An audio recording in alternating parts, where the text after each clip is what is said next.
एक समय की बात है जब एक सेठ ने अपने पड़ोसी को भला बुरा कह दिया था, लेकिन कुछ दिनों ही बाद उसे अपनी गलती का एहसास भी हो गया और वो अपने भले बुरे शब्द वापस लेना चाहता था। इसकी सलाह लेने के लिए वो एक संत के पास गया। सेठ ने संत से कहा कि मैं अपने पड़ोसी को कहे हुए भले बुरे शब्द वापस लेना चाहता हूँ, इसका कोई रास्ता बता दीजिए।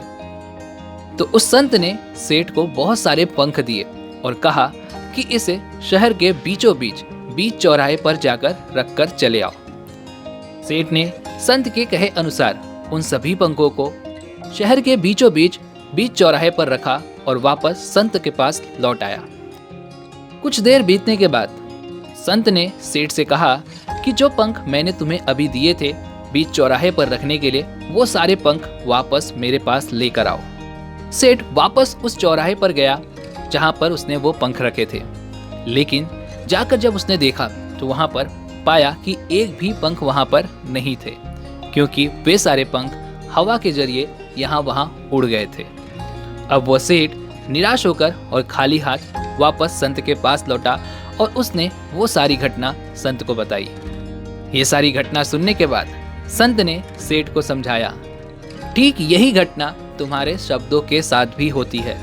तुम अपने मुंह से भले बुरे शब्द किसी को भी आसानी से दे सकते हो, लेकिन उन्हें वापस नहीं ले सकते।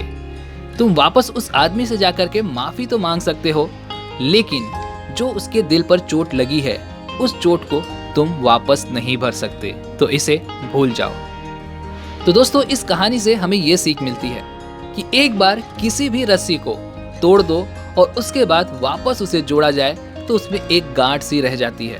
इसलिए बोलने से पहले एक बार जरूर सोच लें। भले ही आपको गुस्सा आ रहा हो, लेकिन कुछ देर शांत रहें और पहले इसके परिणामों के बारे में अवश्य सोच लें, फिर ही कुछ बोलें।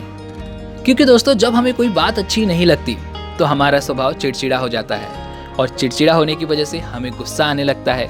लेकिन आप एक बार इस बात को भी ख्याल में रखिएगा कि जब हम असल में गुस्सा कर रहे होते हैं तो उसमें नुकसान किसका है। क्योंकि दोस्तों, महात्मा बुद्ध ने भी कहा है कि क्रोध को पाले रखना एक जलते हुए कोयले के समान है। जब आप इस कोयले को किसी और पे फेंकने की नीयत से हाथ में पकड़े रखते हैं तो असल में हम उसका नहीं बल्कि अपना ही हाथ जला रहे होते हैं।